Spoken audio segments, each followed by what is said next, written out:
it's easier to go out and buy up a bunch of stuff. It's easier to accumulate stuff, material stuff, than it is knowledge. I mean, to learn what you would do in a certain situation takes experience and it takes time. Knowledge is not easy to come by.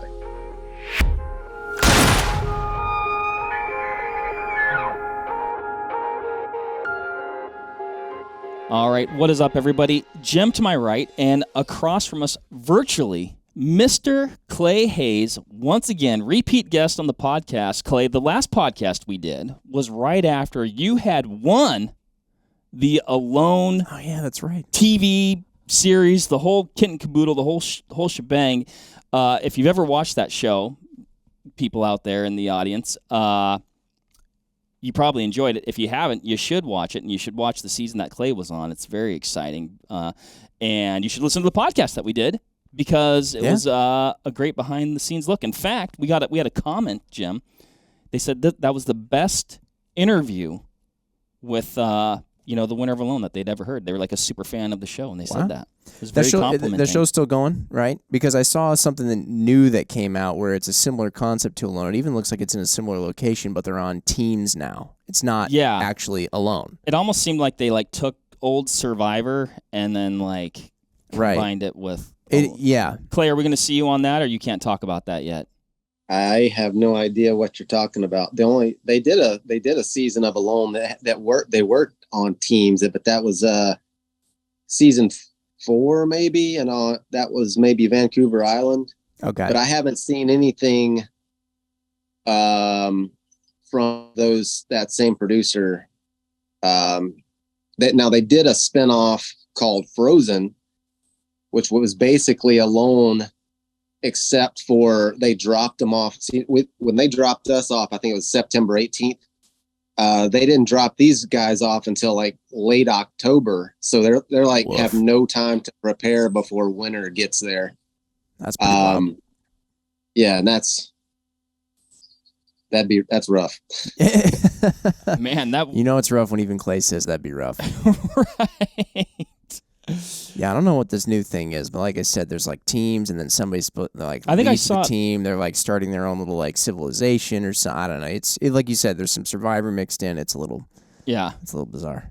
It doesn't seem as cool because they're not alone. I like that aspect. Yeah. I liked seriously. If you haven't seen it, you should check that season out, because it is good.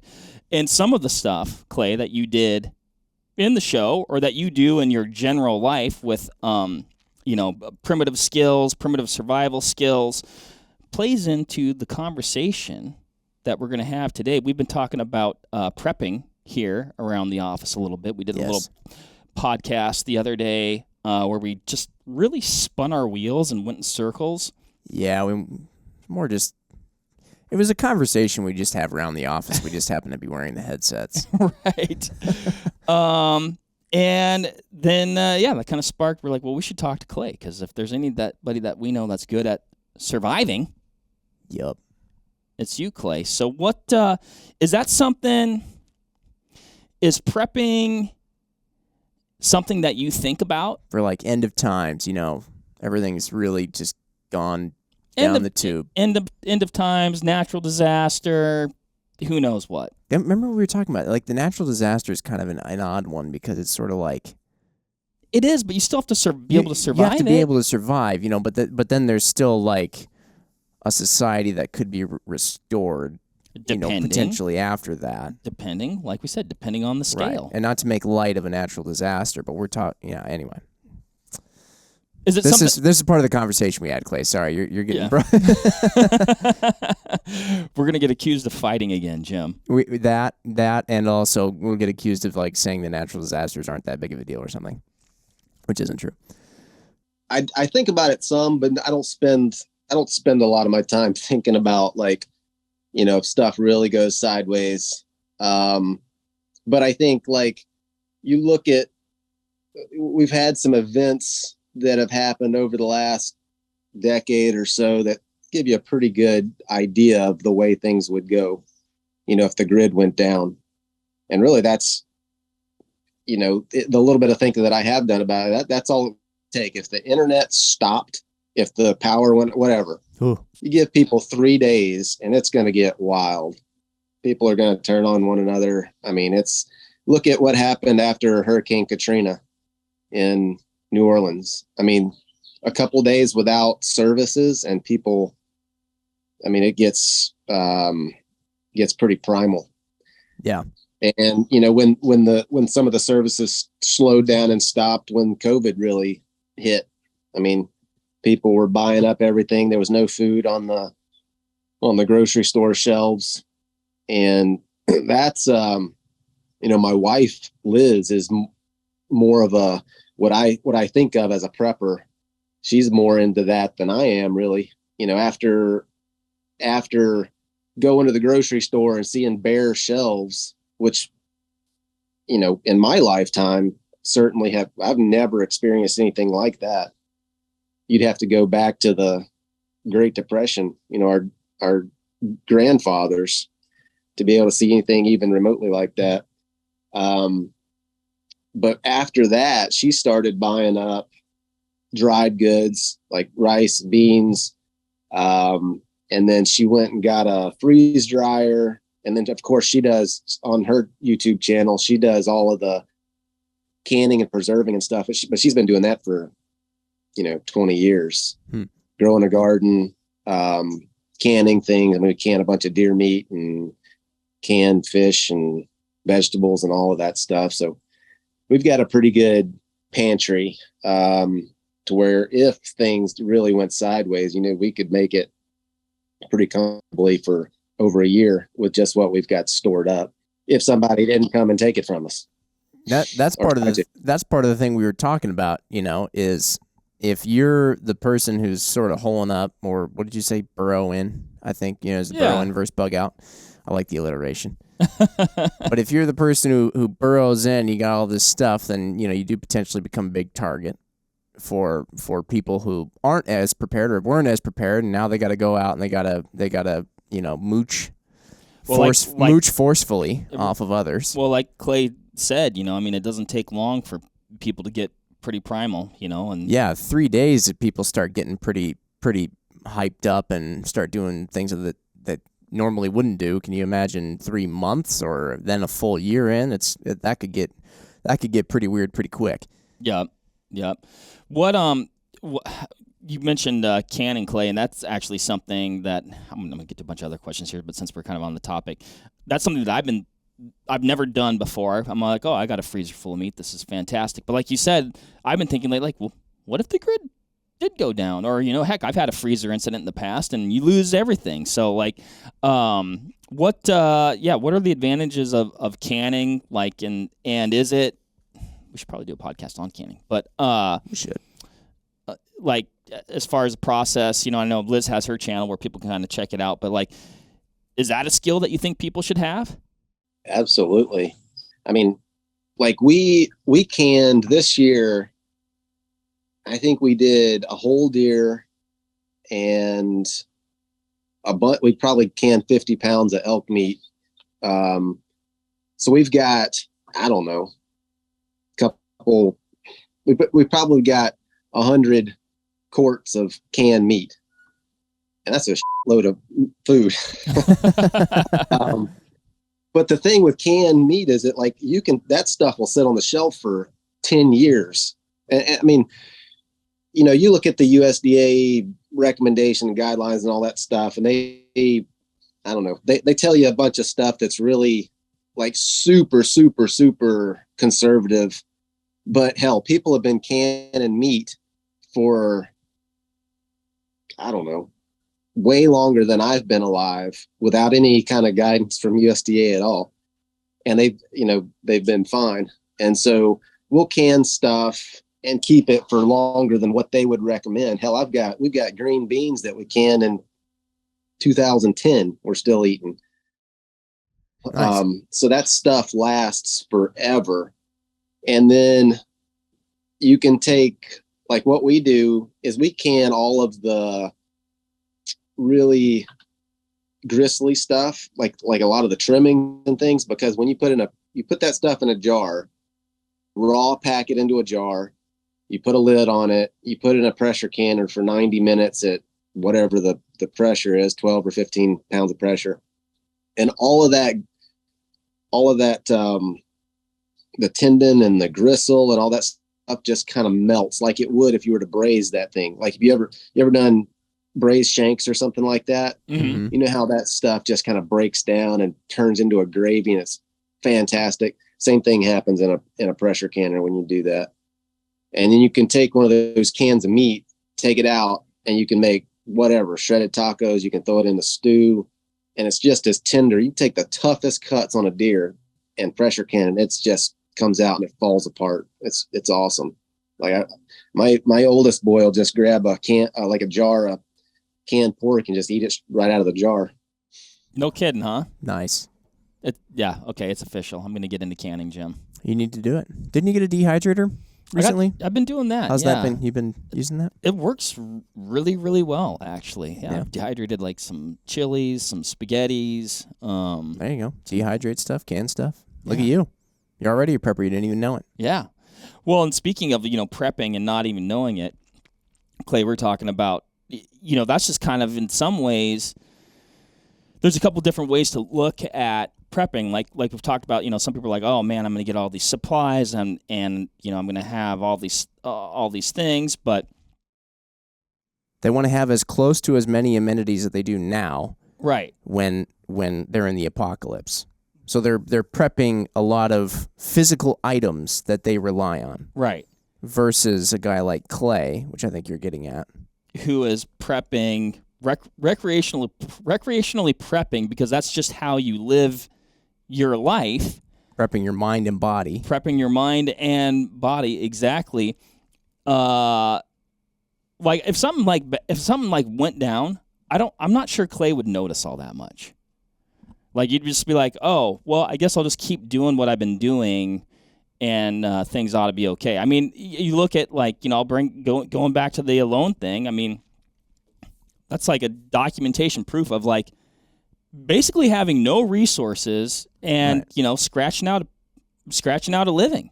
Right. If somebody held a gun to Clay's head and they were like, "All right, listen, buddy, you can either hightail it out of here, or I'm gonna get you right here because I want to get all your canned meat right now." I feel like you'd probably be like, all right, see ya. Have fun with the canned meat. I'll just go find something else. And I think I don't think people think of prepping in terms of developing the skills that it takes to do that, I guess. I mean, what are your thoughts on that, Clay? Well, I think you're spot on because that's applicable to anything. I mean, it's easier to go out and buy up a bunch of stuff. It's easier to accumulate stuff, material stuff, than it is knowledge. I mean, to learn what you would do in a certain situation takes experience and it takes time. Knowledge is not easy to come by, like real firsthand applicable knowledge. And I think that's a major hole or gap in if somebody's going to be a prepper. I mean, you got to have you can have all this, you can buy 1,000 rolls of toilet paper, or you can learn that you can wipe your butt with some wet moss. You don't have to have all that crap. The old wet moss method. And works great. I mean, I agree 100%, and I mean, there really is, no substitute for experience. I mean, we're fortunate these days with like resources like you and your YouTube channel and Liz's YouTube channel. I mean, you can learn a lot and get a huge, I guess, head start. But until you do it, I mean, so often when I try something new, I'll watch, 100 YouTube videos on it. And then during the process, I'm like, oh, that's what they were talking about. Mm-hmm. Or you just encounter something that just wasn't even in the video that you had to figure out. But they're like, okay, yeah, I've got most of it. But now you just get the whole picture. There's no way to get the whole picture until you just do it. That is very, very true. I'm sure you've seen that a million times on car stuff, Jim. Mm-hmm. So going back to the canning thing, I mean, you can watch the video and get a theoretical knowledge of how to do this. But until you actually get the stuff and go through the process and learn it yourself, never going to truly know it. And, if the grid did go down, you don't have that resource to go back to. You have to have the knowledge right here. You have to know what to do, because you can't pull up YouTube. I mean, we take that stuff for granted all the time. We can pull out our phone. Any question you ever could think of, you can answer it like that, but that's not going to be there, if something happens. So you got to go through these things. And you got to learn. I mean, if you really want to be prepared, you gotta go and do it. Yeah. Not just think about what you would do. I mean, that's a huge thing. It's almost like you have to develop your own personal internet in your mind, because you aren't going to be able to look it up. I was actually talking about this just yesterday, actually, Jim, with even just my girls, I've got young girls and they're growing up with the internet, and in some ways it's a beautiful thing, because any question you have, like you said, Clay, boom, you can get the answer. So you can accumulate this knowledge, but then at the same time, though, it's taking away the working through it, trial and error on your own. It's taking away potential trial and error, or even hypothesizing, and I think it's thinking also through the process and exercising your mind in that way to figure it out, on your own, I guess. Yeah, this is on topic and off topic, but the problem I have a lot of times when I'm Googling things to try and figure them out too is that Google, because it's important to put that in there. Okay. Anyway, but it prioritizes, based on search engine optimization and all this stuff. It prioritizes the prettiest looking blogs and articles or videos, or the ones that have the most views, or the ones that, whatever it is that they meet the criteria to get put at the top of the Google search chain. And oftentimes I've found that when I've been looking things up, usually the things that are at the top are actually not even right. It's just that somebody found a way to make it look the most convincing that it is right. And then when you actually do more digging, you're like, actually, that person had no idea what they're talking about. I mean, this happens all the time with just, like I said, maybe now I'm really off topic, but you Google a recipe. I can tell you how many times I Googled recipes, and you read into it a little bit, and it's the ones at the top, and you're like, I don't think this person has ever made food before. The proportions in here, the ingredients don't make any sense. You're using some of the seasonings that they use and the amounts of them. It's that doesn't work. I found that actually quite often. I haven't encountered that. And then also just with tinkering type things too. I'm like, I don't think this person actually knows about what they're talking about. That they know anyway. But yeah, that's where actually learning things firsthand, though, to come way back full circle, I feel is so important. And for the context of this conversation, we're probably talking about a world where there ain't no search engine. Yeah. But that's one of the, Clay, when you were in the show, because I think, we talked about the show alone, and when you won in that season, going back and watching that, some of the stuff that you figured out doing, there's a lot we can talk about there. I think people glamorize survival and all that stuff, and it's really not that glamorous. Even a guy like yourself who had a lot of tricks up your sleeve, I don't think anybody would mistake watching that show and think oh, Clay is just thriving out there. He could stay out there another 60 days, no problem. It was pretty grueling. But then some of the stuff that you're doing out there, I'm wondering to myself, does somebody teach him that? Or did you figure that out yourself? How did you figure that out? It was mind-boggling, because I don't know, I never grew up with anybody who was oh yeah, by the way, here's how to build a mud hut, at any, whenever you want, or here's how to, until we finally went down to your place, nobody ever taught me how to build a self bow, and stuff like that. So it's kind of, that was one of the things that I was wondering. I was like, where do you learn that? You learn that in the woods. And kind of when you were talking about how easy it is to answer those questions, I was thinking, when I'm in the woods with my kids and they'll ask what something is, a plant or a bird or whatever. I mean, I could tell them that's a, ponderosa pine or whatever. But if I tell them that, they immediately forget it. And it's the same way with Google. All these questions that you can have and that you answer, it's like you get the answer, it fills whatever needs you have right at that moment, and then 5 minutes later you forget it. Very true. Whereas on the other hand, if you put the work, if you're curious enough and you put the work in to find out the answer, if you open some books and look and research it, then you remember that stuff. And so, like, you know, I figure if my kids are curious enough about a question that they have for me, I'll help them to answer that question for themselves. And when they find that answer, then they'll retain that information. But if I just rattle off, you know, this species and you can use it for this and whatever, they don't retain any of that stuff. And so, you know, spending time in the woods, if you're interested in plants or edible plants or medicinal plants, take you some field guides, collect samples, bring them back to the house, look at them, figure out what they are, and then start looking at what the uses are. That's the way you actually learn things. Yeah. I thought you were going to say to just start plucking plants and eating them. You could do that too. It could turn out, could go south though. That's plant roulette. That's how I roll. Yeah, I'm not down for that kind of trial and error, Jim. If it looks waxy, don't eat it. If it's too beautiful to exist in the mucky wilderness that it's in, don't eat it. Those are my 2 rules.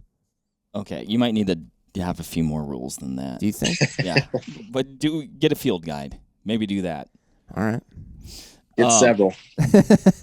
Yeah, you know, I mean, and that's something to think about too, as far as field guides, depending on where you're at regionally. And I know, Clay, you know, adventure and do wilderness things in a wide array of environments. But, you know, I guess at the minimum, knowing what's in your backyard would be, you know, a starting point. Yeah. It does help to know what's around. You know what I mean? And then you just, like, the idea of... Well, what's around and how you can use it. Like, I mean, for instance, I'll throw a for instance, and I don't have the answer. But we have a lot of oak trees here in Wisconsin, right? Yes. Oak trees make acorns. The deer like to eat them. Critters like to eat them. I don't know what the heck to do with them. I don't either. I imagine I watched a cartoon once where when they heat it up, they turn into acorn popcorn, but I don't think that's actually how that works. No, that doesn't happen. Well, so that's an opportunity for you to learn right there. It's like, okay, well, I'll heat it up. And acorns down, you know, if you're in the South, they're acorns. Right. Right. They were actually a major food source for Native Americans. And when we lived in Mississippi, Liz and I, we had a hardwood swamp or low, you know, bottomlands there behind our place. It was full of white oaks. And, you know, if you look at the tannin content, have you ever tried it put an acorn in your mouth and bit it down? They're terribly bitter, especially red oaks. But that's tannins in the seed. But red oaks tend to have a higher tannin content than white oaks. And so if you focus on white oaks, you can shell them. You can put them in the shell them, soak them in water to leach some of the tannins out. And then you put them in the oven and roast them. And then you can grind that stuff into flour and make you couldn't bake bread with it, but you could certainly mix it with regular wheat flour and make your wheat flour go farther. Or you can make like a flat bread, like a corn cake type thing. But, you know, you have that resource available. You ought to go out and experiment with it. And that's like when I first learned that I was going to go on alone, I couldn't think about anything except for preparing for that. And so there was a lot of things that I'd never done before. Like I'd never made a net before, a gill net. And so I did all that stuff before I went out there because I didn't want to be out there. Like you got all sorts of things to worry about when you're out there. And I didn't want to have to be out there trying to figure out how to do these things. Yeah. It's the same scenario. You know, you don't want to find yourself in a situation where, you know, grid out, whatever. Oh, well, now how do I do these things? Freaking go do them now when you've got some time to do them. You know, figure that stuff out so that you can actually hit the ground running, you know, versus running around in circles trying to figure out how to do things. And figuring out how to do them primitively too, I feel like is very important, because if you're going to figure out how to make a net, for example, well, I don't know if a net's a great example, but like figuring out how to do it, and you're like, oh, okay, I think I can make something like this. I watched a YouTube video on it. All the supplies are on Amazon. I'll order them, and they'll show up at my house in 2 days. Well, it's like, stop, wait, right. Rewind. All those steps you just did, you won't be able to do in this hypothetical situation. You've got to figure out. Well, maybe you do have to do some research now, and you can take advantage of the nice luxury that you have of the internet and resources, and which maybe talking to people who aren't trying to kill you. But like Clay said, now's the time to do that. Now's the time. But then you have to be able to do it with things that you don't rely on ordering on Amazon and showing up in 2 days. Right. You know, so that's also part of the equation. You kind of got to get yourself out of your normal rhythm. Well, I think, I mean, the acorn example is a prime one. Like, it's something it's in somewhat abundance here. Yeah. You know, knowing the difference between a white oak and a red oak, you know, which I think I could actually do that. But I've learned that based on the fact that deer tend to prefer white oaks, you know, so, you know, my mindset is generally like, you know, hunting related, but that could be good knowledge to have too, because maybe you're hunting and you're like, oh, there's a bunch of oak trees here. Well, I'm going to focus on this one because I'm going to take my self bow over to this tree and, you know, try and shoot a deer. But going back to just even foraging the acorns, it's like, okay, we'll know which ones are going to be better to eat. And then how you're going to utilize it, like how you're going to process it. What do they call? What's the? Yeah, you're not gonna have the poison art. You know what I mean? To grind it up. So like then, as soon as you grab your stainless steel pan, you put it on your natural gas stovetop, and you fill up with water from your sink, you know, or your Brita filter, and then you use your mallet thing to crush them up, you know, or your Cuisinart or something in it to crush them up, and then you throw them in the oven to heat them up. Like all this stuff that you're doing, you're like, you have to realize you got to find other ways to do it potentially. God, I miss civilization. I know, right? But I mean, you know, I think you can learn a lot by using, you know, what you have available to you today. You can use water out of your sink, and you can use your oven to dry the, you know, acorns and stuff like that. And you'll learn a lot by going through that process. And then, you know, if you want to take it to a completely primitive thing where like you're, you know, using stones to grind the acorns and drying them over a fire and things like that, you could certainly do that. But, you know, if you're the least bit imaginative, you can figure out substitutes, you know, later on for your oven, for instance. I mean, you can make an oven. And that's another thing we did. I did a spinoff of a loan called the Skills Challenge, where they would give us various challenges, and they would give us very minimal tools. And one of the things that we had to do, or one of the things I had to do, was build an oven and bake bread. And I think all they gave us was a little bitty tarp, like a 3x3 canvas tarp, and maybe like a machete type thing. Okay. You got to figure out how to make an oven with that. Right on. And so, and I did. I mean, I made an earth oven. So basically what I did was I dug out a hole into a hillside. So I have this little like square hole in a hillside, and I took sticks and I made an upside down basket, covered that basket with leaves. So now I have this big hollow underneath this basket. And then I mixed up some clay that I'd found on the riverbank and packed it all around this basket. So now I have this hole that's covered with 4 inches of clay all the way around. Let that dry. And then I built a roll hot fire on the inside of it and burned out the basket on the inside. Now I have this, it's basically like a green egg turned upside down. And once you get that hot, you can build a fire in there, get it really hot, scrape out the coals. You can stick bread or anything in there because it stays hot forever because that thermal mass in the earth and then in that clay. But I mean, people have been making ovens like that for thousands of years. But again, that's just that's a fun thing that you could go do that with the kids, and you could do it in a day or two. And then you have that knowledge and you say, okay, well, I know I can do this if I needed to. That's awesome. I do think it's a good idea to do some of these things. It's almost like working out. If you're going to work out for some sort of an athletic event, some sort of sport, a lot of times you'll work out and you'll do isolation workouts. And you don't have to necessarily be like, I need to be primitive, so I'm just going to throw everything away and then just try and figure it out from scratch, So maybe you do start out using your in-home oven, but then later on you're like, all right, I figured some of that stuff out. Now I'm going to have to figure out how to make the primitive oven, and then you do things. Well, like more slowly. Clay said, you use what you have now to learn, and then if you're imaginative, you extrapolate that out. Like, oh, okay, well, I'm going to need some form of like consistent heat to dry this out. Like, okay, well, I'm going to need fire. So, there's a whole other thing, starting a fire, right? Pretty important skill to have. Why don't we just jump into that? Let's jump into, Clay, maybe a little bit, and I would assume making fire is one of those things, like the primitive survival skills that you think are like most important. Man, I guess that depends on how basic you want to go. You gotta be able to find water, good potable water, and if you can't, you gotta know how to make it potable.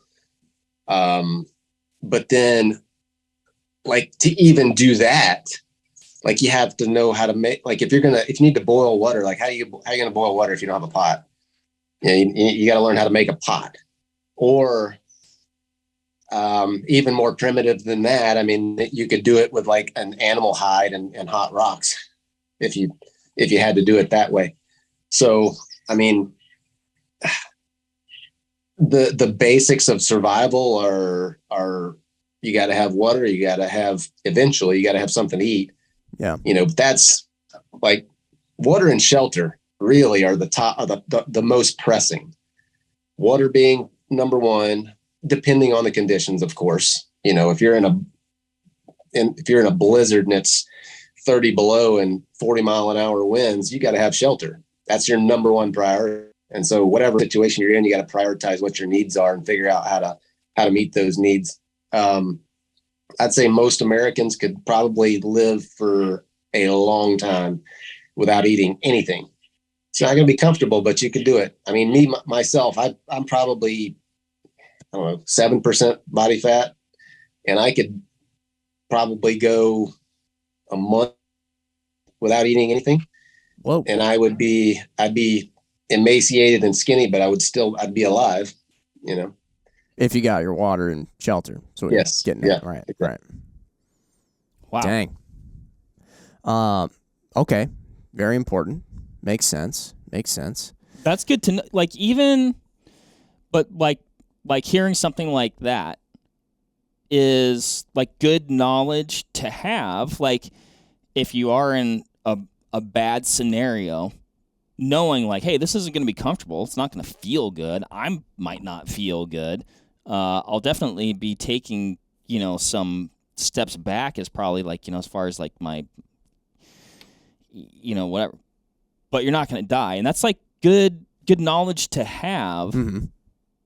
It'd probably eliminate a little bit of panic, or even just knowing like, hey, I actually have maybe more time than I may have thought to focus on getting this shelter done. Yeah, I'm going to get tired. Yeah, I'm not going to feel good. Yeah, I am going to be hungry.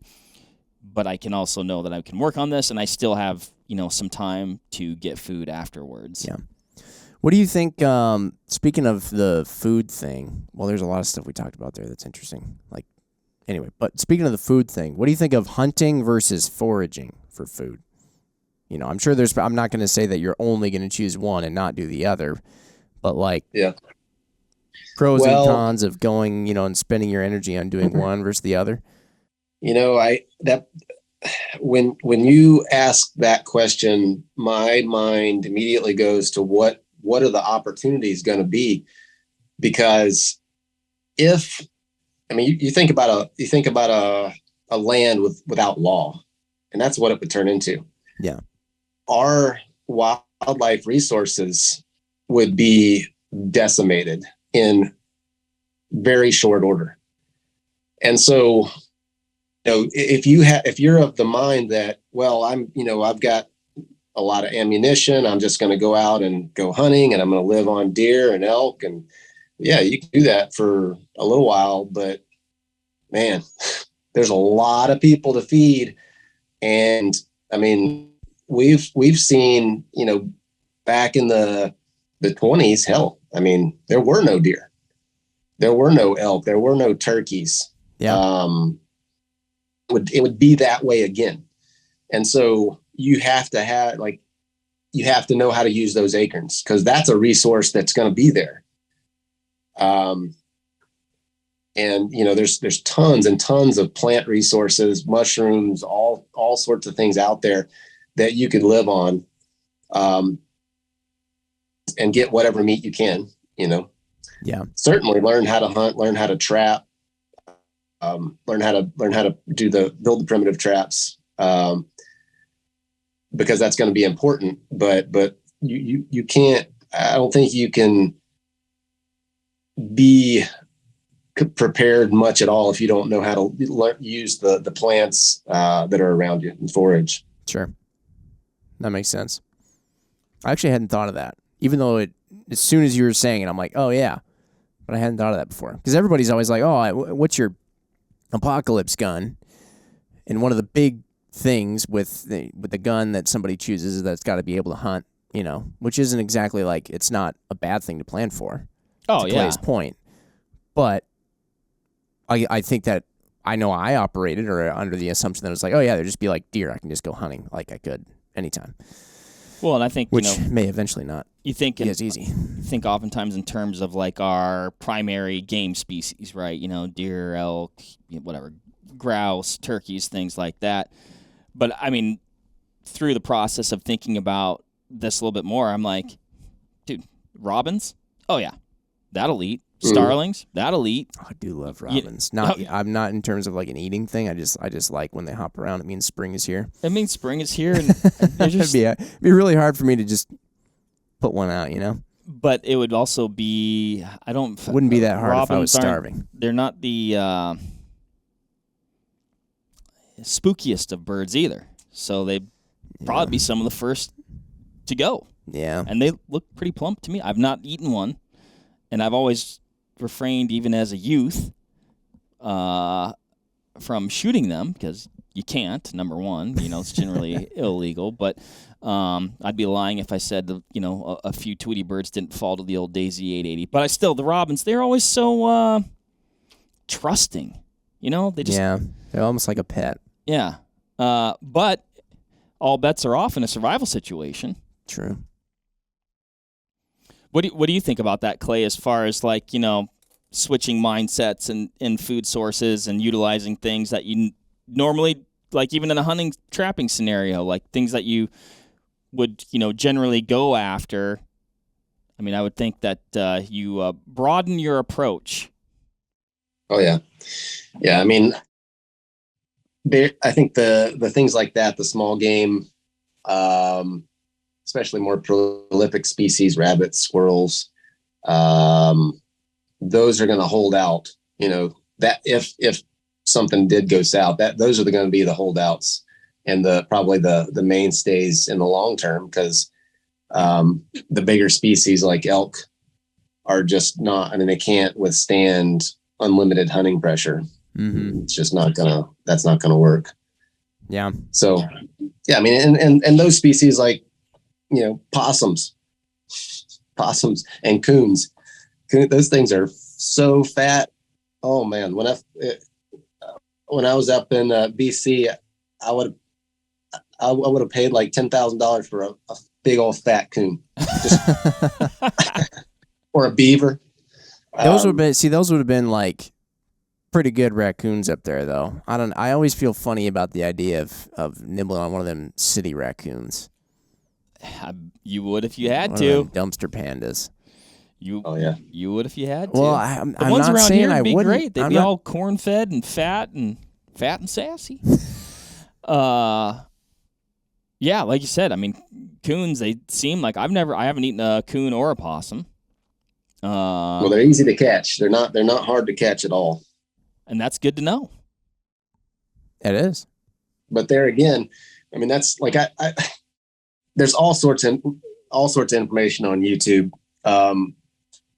and as you were saying, Jim, like a lot of those things come up, and you watch this, and having a knowledge of what's going on, you watch this video or whatever, like this person has never done this before in real life, and they're teaching like how to do this. So, you gotta be careful of what kind of information you're getting on that, but you can learn, like even for the folks that have you watch it and you say, oh, they've never done this, you might be able to pick up some tips on construction or something like that. But like, especially with trapping, there's a big difference between learning how to build a trap and like actually trapping an animal.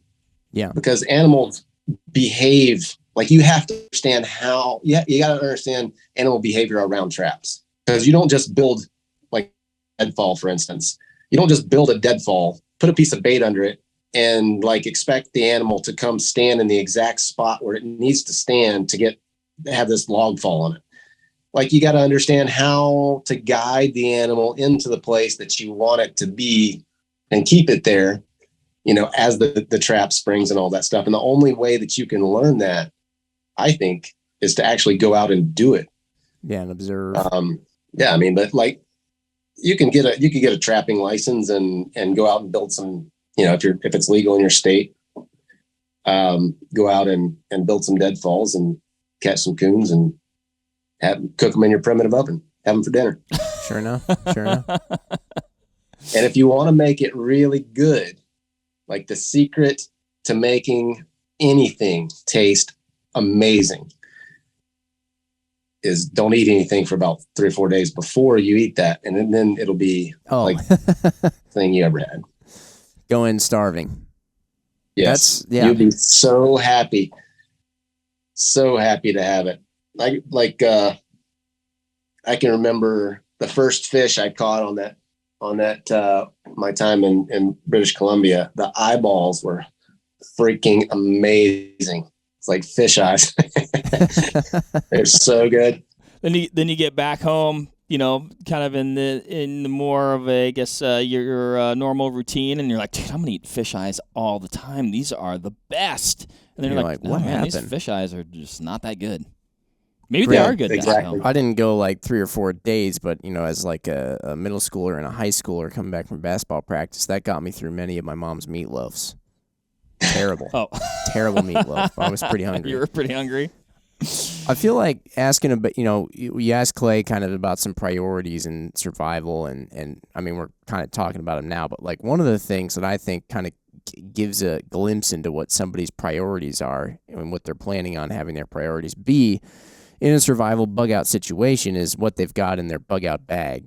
You know what I mean? And a lot of times when you've done like the skills challenges or you did alone, they allow you a certain allotment of things to take with you, which I think makes sense, because if you're like, hey, stuff hit the fan, I'm gonna get out of here, you would probably take something with you, at least what you could fit in a backpack. Like, so if you were gonna take stuff with you, and you're like, chances are I may never come back to my house again, and you're gonna start going on this whole journey, if you will. Like, what are some of the things that you're taking with you? Things that you don't obviously then in that case have to make from scratch. Well, again, I think that depends on where you are in the country. For us in Idaho, like we have clean mountain streams everywhere, so water's not a huge priority for me. You guys never seen my truck, I don't think. You got a first gen Cummins, don't you? And you did the whole veg oil conversion on it, and I remember chatting about that. Yeah. So I have a beast of a truck. It's it's titled as an 80 because the frame and the cab is an 80, but all the body, it's basically a 1980 Power Wagon with a 12 valve Cummins in it. And I've got a 70-gallon tank in the back of it that I use for vegetable oil. And so I could fill that tank up with vegetable oil, fill my diesel tank up, and I could probably drive for almost 2,000 miles without ever having to get fuel. So that would be, I'd fill that thing up. I'd throw a bunch of rice and beans in the back from and just a bunch of food.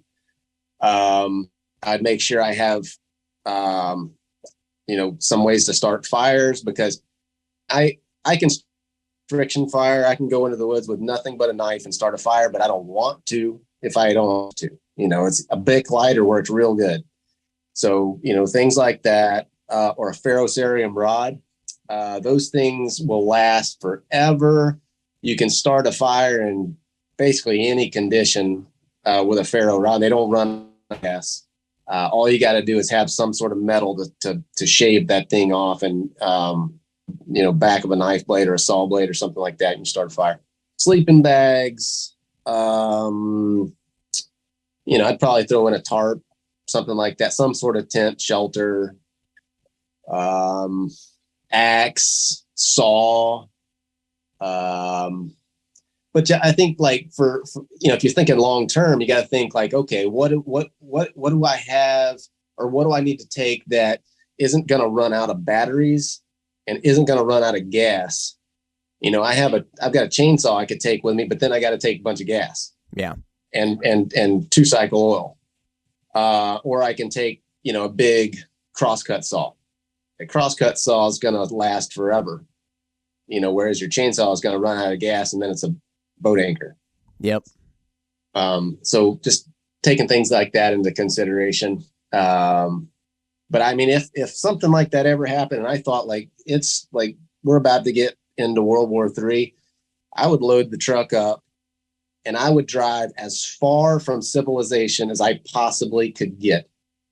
And I would set up shop there, because I would not want people around, because people, like in that type of situation, people are scary. I mean, I'd rather be surrounded by grizzlies and, stuff like that any day. Mountain lion, whatever. Yeah. I understand those critters, but people that are desperate, there's no telling what they're liable to do.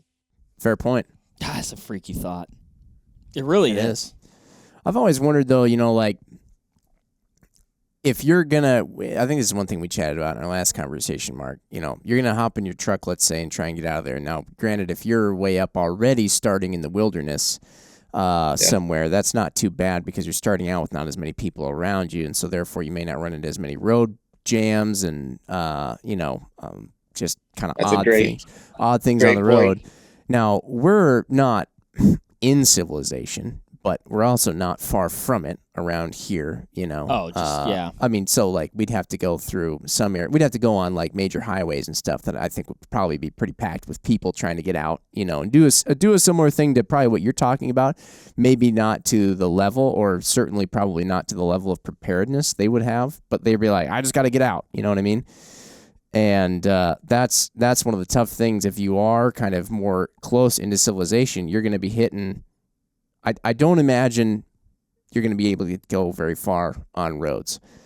It's possible. The National Guard might have it shut down. People might have it roadblocked. There may be people just like burning semi-trucks in the middle of the road. Who knows what's going to happen? But I feel, or you might be one of the only people with a good rig, like a big monster 4x4 or something like that, and everyone's going to be looking at that like it's a T-bone steak. And that's kind of one of those things where I'm like, man, if you are kind of more tighter in, packed around people, it's almost like maybe even going on foot might be better. And you may not be able to get as far. You may not be able to go 2,000 miles like you could, Clay, but you'd probably be able to be a little more stealthy. I mean, it kind of begs the question, which I think, just by your nature, Clay, you have this in place, but, having multiple strategies in place, right? Yeah. It's like, hey, I've got this vehicle that, runs on veg oil, that I can do this, but also if I need to, load up my backpack and dip out with, minimal items to, scratch out a living and get something going, you can do that too. Maybe if you're in a city, everybody in a city should have a Yamaha TW200.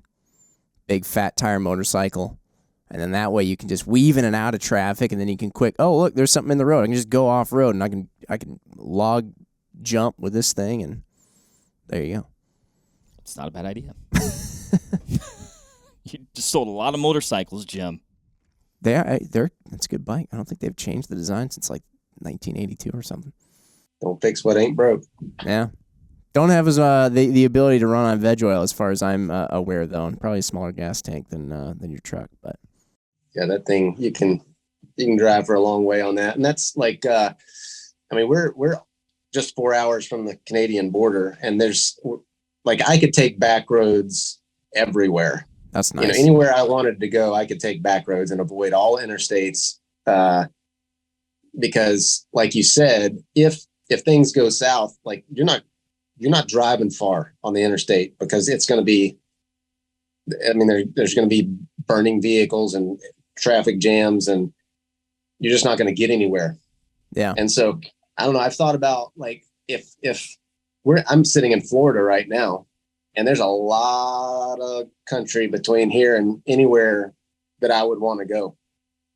Florida's pretty densely populated. Well, mostly on the outside, but yeah, I mean, there's actually some pretty wild country in Florida, but it's all down south, you know, sure. 800 miles from where we're at.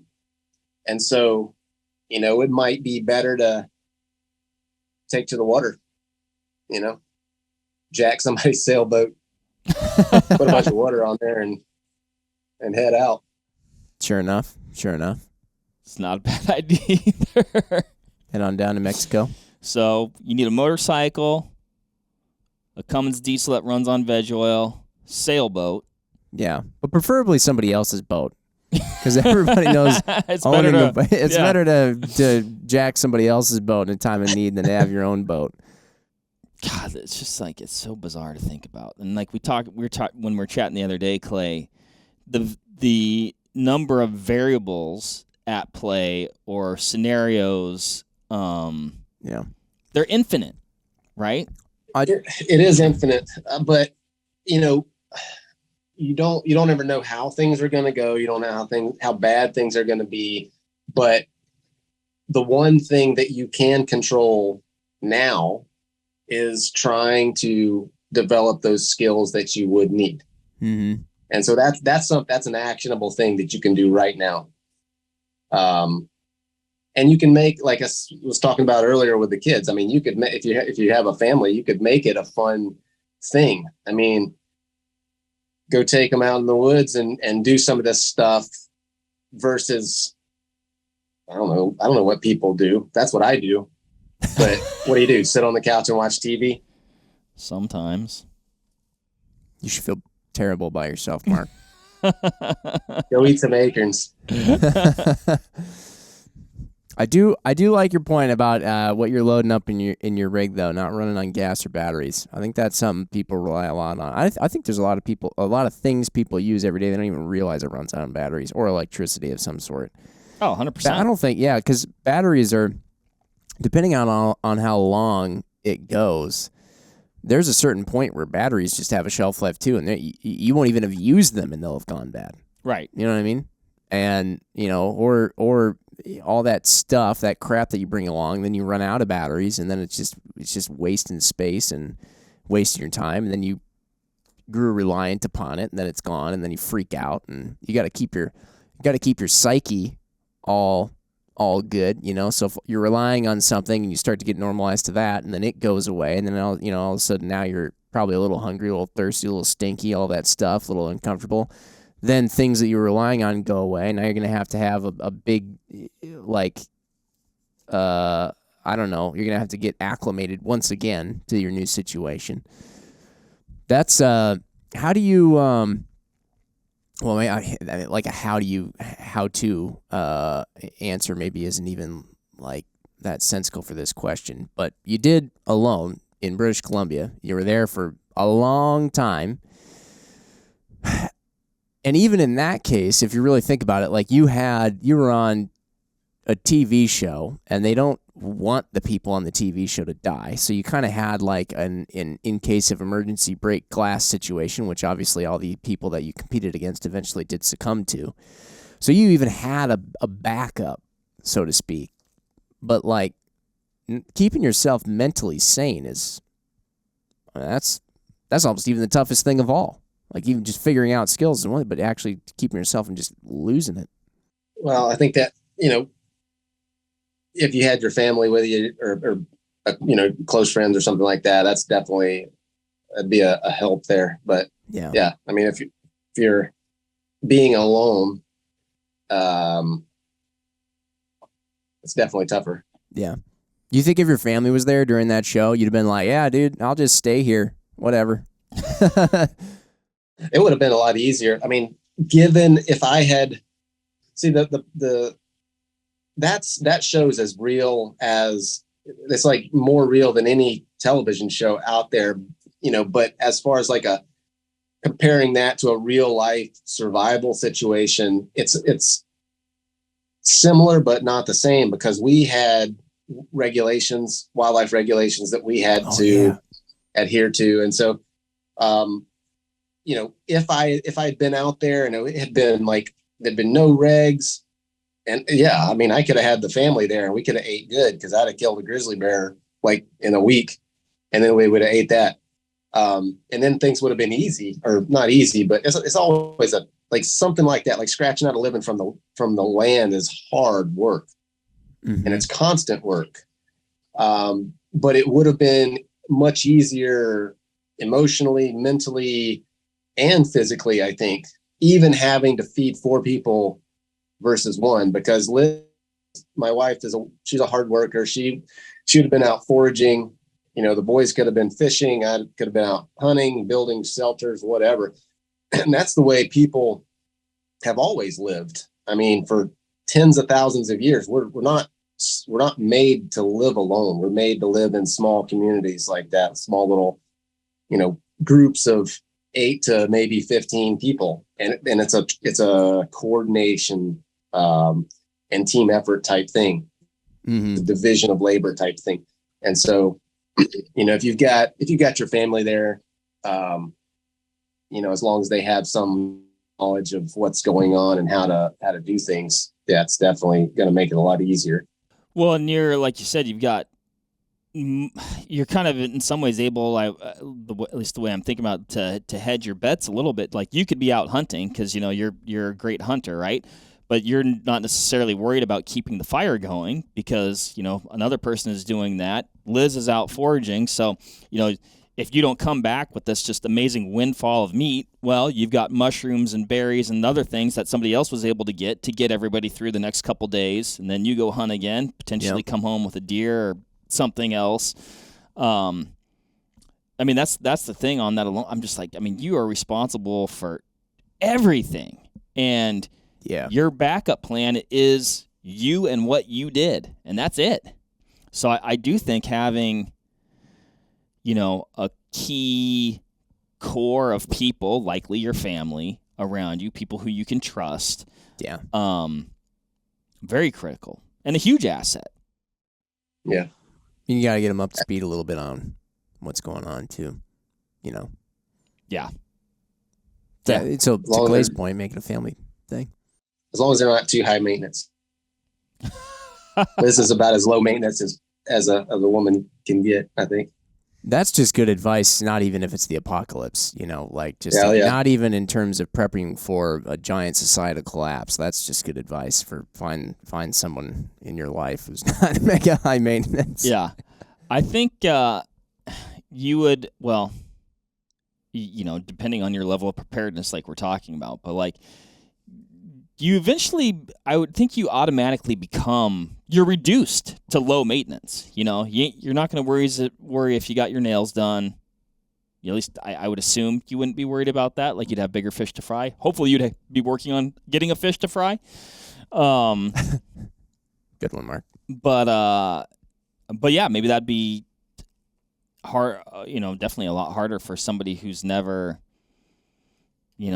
whatever, even done, I mean, there's a lot of people that haven't done campground camping, and I say it all the time as far as, backpack hunting. Super interested in it. I think it's super cool. I like the gear. I don't get to do it as much as I would like, and so like that's a skill that I'm like, actively working on developing. It's awesome, but it's still hard, and I've done it before. Mm-hmm. And I guess it goes back to even circling back to what we're talking about, just educating yourself, educating the people around you, and doing these things, right? And that's the one thing you just don't build the skills or even the mental toughness or how far you can push your body until you do it. And it's hard. Mm-hmm. I'm looking over in the corner, speaking of building skills, and I'm looking at my self bow that I built when we went down to Florida. And I gotta wonder because, obviously we talk about guns and other various hunting weapons of sorts. Clay, I can't imagine. I just feel like, are you even going to take a gun with you? Will you? Or are you just going to go, hey, man, I'm full on. I got my bow. That's all I need. No, I mean, yeah, I would. I'd definitely take. So I've never owned a rifle other than a 22 until it's probably 5 years ago. I bought a 7mm08 for Liz, and so we've got that. And bought a bunch of, I don't know, got probably 10 boxes of shells. So we definitely take that. Bow hunting's hard. It is. Rifle's definitely the way to go if you need something to eat. A little bit more of, not a complete ace in the hole, but I feel like when you're so accustomed to running around with your self bow all the time, it may just be nice if you're starving to be like, yeah, I wouldn't mind taking this thing at 100 yards instead of 20. Absolutely. And the, I've got an old flintlock. I'd take that thing. I mean, I'd throw that in because I've probably got 10 pounds of black powder and a bunch of lead. And if you have the knowledge, you can make black powder. Yeah. I mean, it's just the way they've always done it. Somebody's got to make it somehow. Yeah, I guess I've never really thought about that. I mean, that's definitely, it's things like that where I'm like, well, I better get enough of that stuff before it goes down. Yeah. That's an interesting thought. Well, now I have another skill I need to develop. Go how to make black powder. Go Patriot style and just have a little crimper that you mount the little lead soldiers into and use that for your bullets. I've got that Cabela Sporterized Hawken. That's a black powder gun. But I think it runs on like a percussion cap. Like it runs on a percussion cap. So that would be... That's an item you got to have. Mine's a flintlock. So I'm going to leave you in the dust. I don't have to have a cap. Doesn't need anything. Now I need a flintlock. True. Everybody should have a good old flintlock laying around. That's also good advice. Do you even have, when you buy a flintlock? No, you don't have to send that through an FFL. You just send that to your house, right? I think so. Yeah. Muzzleloader. Some of that muzzleloader, I think there's been some change. It depends on the type of muzzleloader. Not every muzzleloader you can get just sent to your house anymore.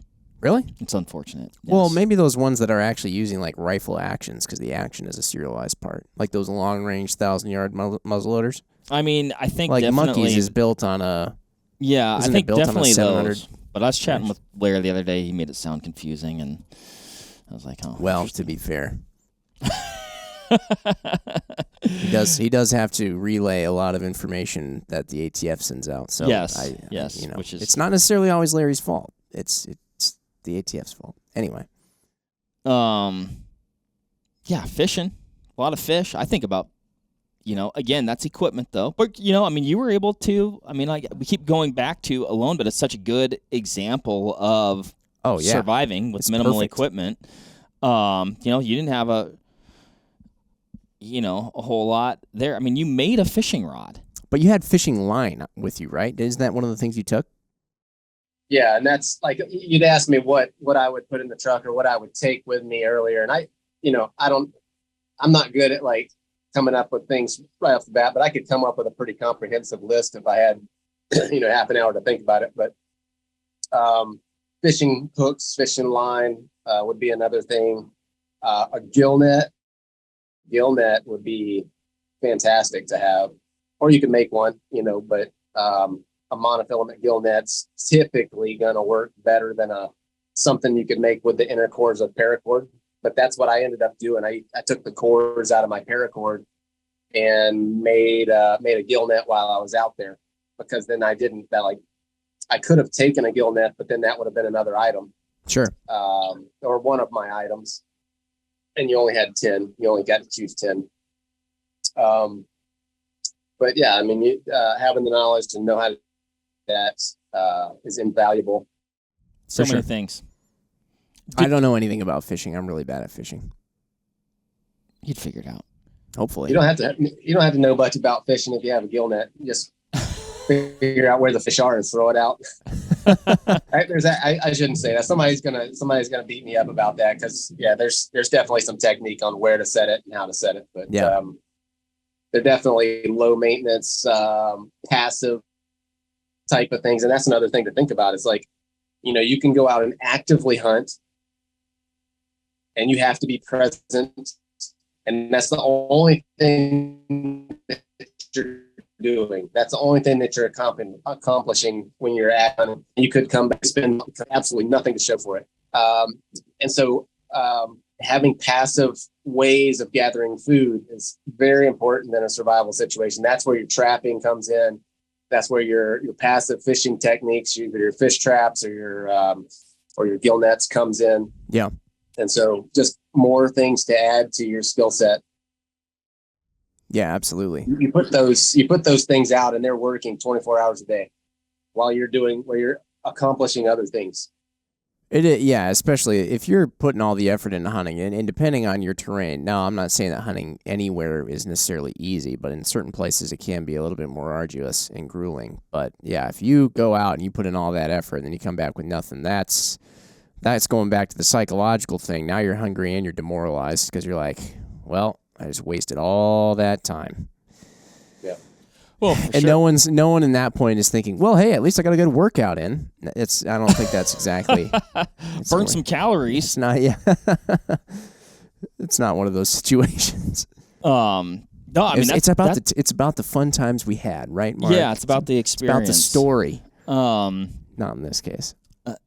I mean, I think that's a huge point, though. Having those passive ways to get food. I mean, depending on the circumstance. I mean, like if you had a gill net or were able to make one, let's say you're on a salmon stream and the salmon are running, you're going to be sitting pretty for a little bit. Then you can work on making your shelter better, or making figuring out. It's like, I got all these salmon that are clogging up my net. Hopefully, right? Fingers crossed. Building a smoker to preserve that, How do you preserve how do you preserve it? That's a huge thing. Without refrigeration, are you set up to can that stuff? Can you run a canner without propane? And like for fish, you're probably going to be better off smoking it. And you can do the same thing with game meat. Just smoke it. I killed that deer up there, and I smoked all of that meat, and I had one of the shanks, one of the rear shanks that I was keeping for like a special treat for my Thanksgiving dinner. So I killed that deer I don't know, October, something like that. And I kept that shank whole, just hanging in a tree or in my shelter all the way, for over a month, with no refrigeration at all. And it was well above freezing most of the time that I was there. And so just, having the knowledge to do that could mean the difference between, having food and not having food. You think about, what's the story?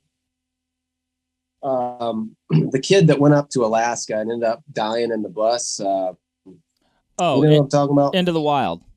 Yeah. So I read that book. I don't know if it shows it in the movie or not, but he had actually killed a caribou or a moose or something and had enough meat for a very long time, but he didn't know how to preserve it.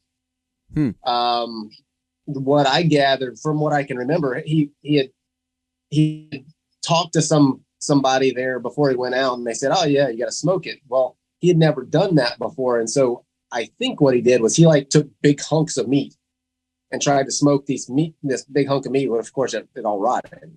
Oh, you have to have done that before and know that, I can't just I can't smoke this this basketball size hunk of meat and expect it to like sit on the shelf without being frozen. I have to slice this stuff in thin slices so I can dry it below a certain moisture content. Then it'll preserve. So, you gotta know that stuff before you need it. I mean, and this is like things, like haven't done it in a very long time, and like would actually need to relearn what I know. But I grew up in the West Coast, so we smoke fish a lot. But like in like a smoker, electric smoke, like what I mean. Like so, you have these things, but I don't even know this, Clay. And maybe the answer is both. But are you essentially just dehydrating it, or is the smoke curing it as well? It's a little bit of both. You're bringing the moisture content way down, which tends to inhibit bacterial growth. But then you're also putting a like a coating of tannin. Is it? I don't know. I don't remember what the compounds are in the smoke, but that also inhibits bacterial growth. Right. Okay. So it's like a double, because if you double whammy there. If you just cooked it, people cook stuff all the time, but the cooked stuff goes bad pretty quick even after it's cooked. So yeah, there has to be something else, and it's got to be in that. Yeah. Man, you gotta be able to get the food, then preserve the food, know what you can eat, Mm-hmm. and then how. Yeah, I mean, we've talked a lot about food. It's funny, and Clay mentioned that he can go a month without food, but he needs water. I don't know how much we've talked about water. We should probably talk a little bit about water because that is important. I mean, that's what everybody gravitates to. I mean, everybody gravitates to eating because they if they know that if they don't eat for a couple hours, they get uncomfortable and they get hungry. But if they don't think about water, they think that water's so available. Clean water now, like most people don't know what it's like to go without water. I mean, I don't know what it's like to go without water for an extended period. I mean, that'd be miserable to go 3 days without water. Oh my God. Yeah. I mean, you'd be on the verge of death. Totally. Yeah, you'd be in trouble. And it's funny. It's when I look at, I do a lot of map scouting, Jim, for like, looking at different hunt areas and like, oh, I should plan this trip. And there's you could get back into this spot. But my number one thing, because I know initially my food needs are going to be met because I'm, we have the luxury of bringing food with us and packing for that. But my number one thing is water, and I get worried about it. It's like, okay, yeah, well, is there a high lake or is there some sort of seep or that you can rely on, right? A lot of that stuff comes and goes. Yeah, so many of the dotted blue lines you see on Onyx, you show up and you're like, well, maybe at one point. Yeah. Major rivers, that's great. But when you leave the major river, are there drainages that consistently have water?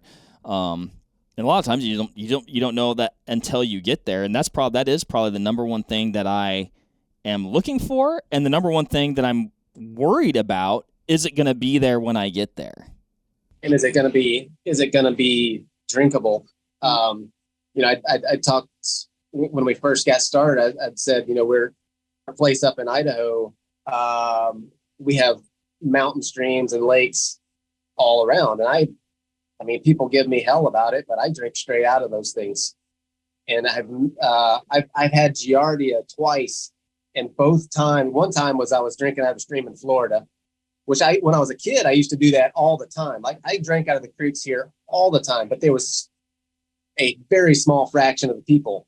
Like now, I'd never drink out of the creek here now because there's freaking people, houses, septic tanks everywhere. Sure.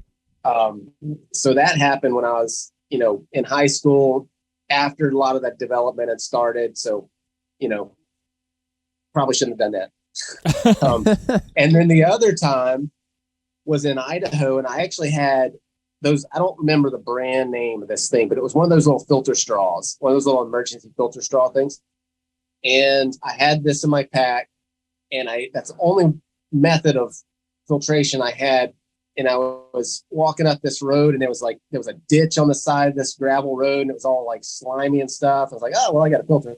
That thing gave me a false sense of confidence. I drank out of that stream or I drank out of that ditch with that filter, and I got sick. And Giardia is it's pretty rough. But all of the times, like I drink out of the mountain streams and the lakes here all the time, and I've never gotten sick when I've used my judgment to say, okay, this is good to drink, and I just drink it, without any filter at all. I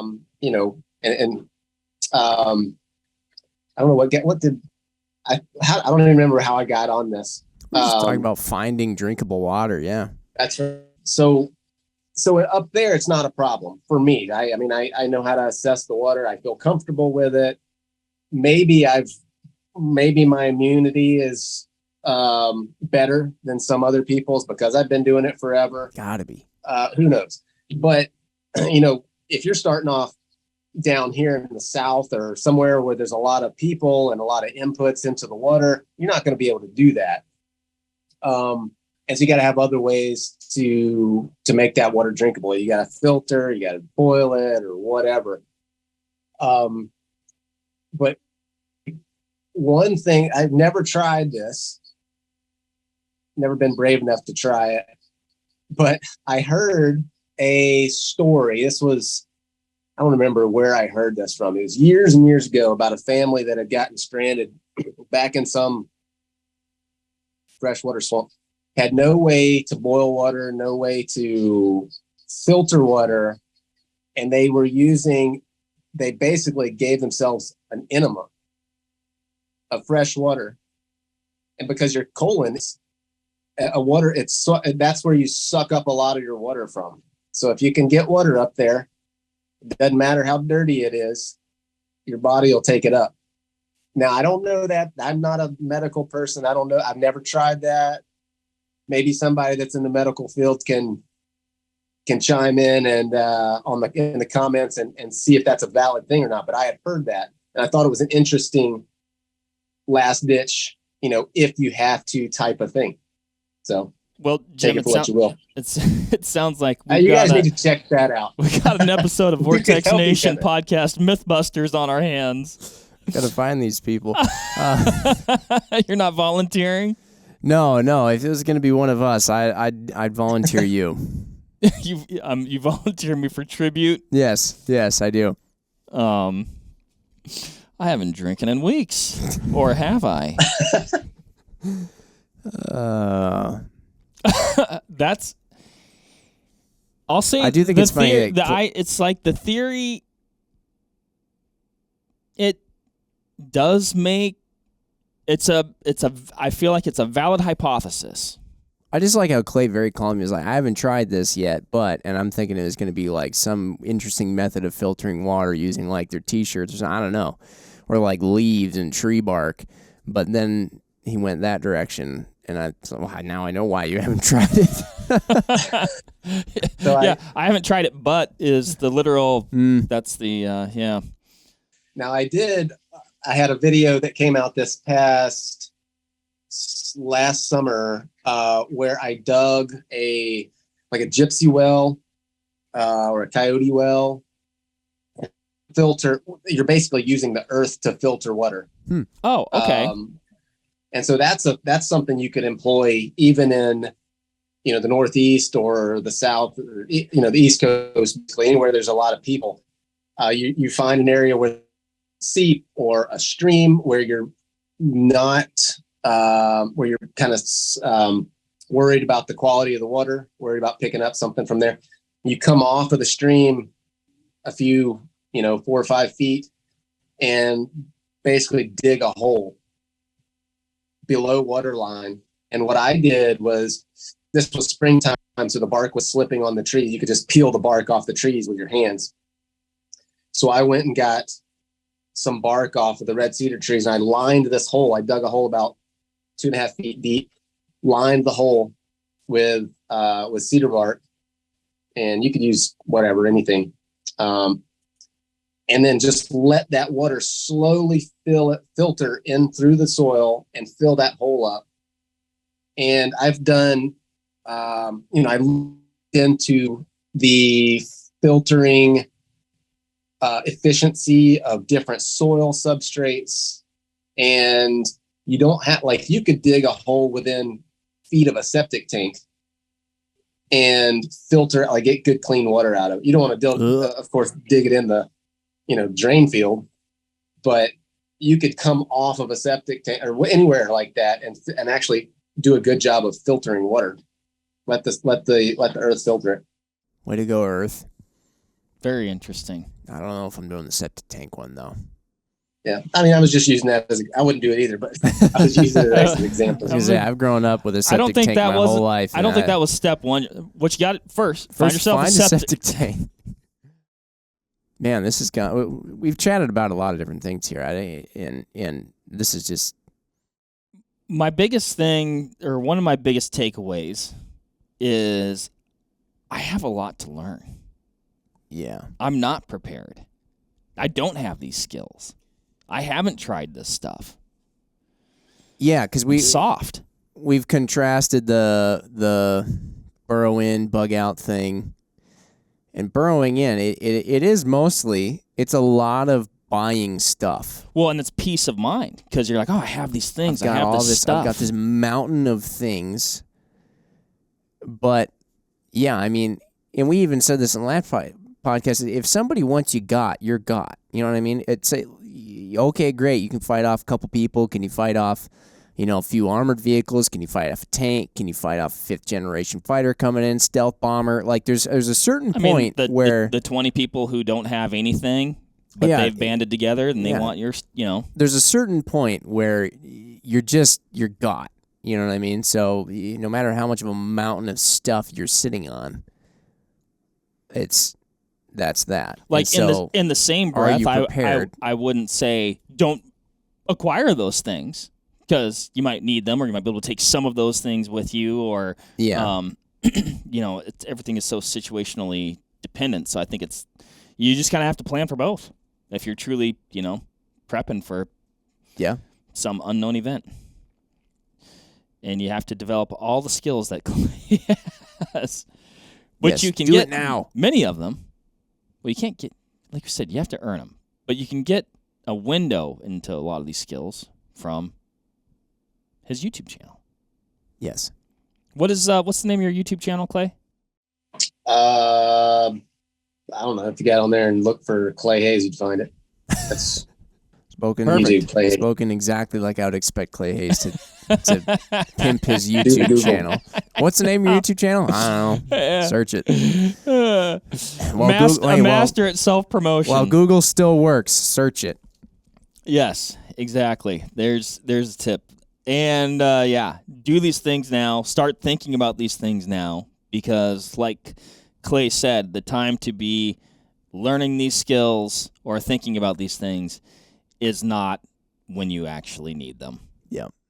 Yeah. And look at the canning video that Liz has on hers. Just look at just Google or on YouTube and search Liz Hayes canning or something like that. And it would probably be the first thing that pops up. But once you guys start canning deer meat, oh man, it's awesome. Never gonna go back. And it's an insurance policy, and if you do have a freezer that goes out, you got all that meat. Well, it's already cooked too. So the folks that I know that are just using it, they're not like just saving it forever, like, oh, in case something happens. They're using it throughout the year. I mean, they love it. They're like, oh, it's easy, man. It's already cooked. You just plug it into the recipe and off you go. And it's got the the broth in there, I guess, or we take it camping all the time. Like one of my favorite things to make when we're camping is like street tacos. Yeah. You just take some little corn tortillas and some peppers and onions and dump out some of that meat, and you got shredded beef tacos right there. It's freaking good, and it's super quick, easy to make. Yeah. It's already done. There you have it. I like it. Check that video out on Liz Hayes' channel. Check Clay's videos out on his channel. And then the hard part, get into prepping yourself, is the doing of the things. Do the learning and then do the doing. Yeah. So, All right, everybody. Well, Clay, thank you so much for joining us and giving us, your insight into, I guess, self-improvement, really, in some ways, developing your skill set and becoming a more, independent type person in a way. What's the word I'm looking for, Jim? I was not finding that. I thought I'd find it as I was thinking about it. Self-reliant. There's a word. Yeah, that's what I was looking for. It's a hyphenated word. 2 words. But yeah, and definitely curious to other people's thoughts out there. What they've been thinking about, what they've been doing, what they find that work. Like I said, Clay, thanks for all the good info. And the one thing, like I said, that I've learned a lot today was that I have a lot to learn. Perfect. All right, let's go make some deadfalls, Jim. All right. Thanks, everybody. Bye. We'll catch you on the next one. There you have it, folks. Thank you very much for listening. As usual, give this video a like if you liked it, comment something below, and give us a subscribe to the Vortex Nation podcast channel. It would mean a lot to us. Also, why don't you give us a follow over on Instagram while you're at it, at Vortex Nation Podcast. We'd love to hear from you over there, and we'll keep you updated with all kinds of cool photos and videos from our adventures that we do here. Otherwise, we will see you on the next one. Thank you again. Happy hunting and shooting, everybody. Have a good one.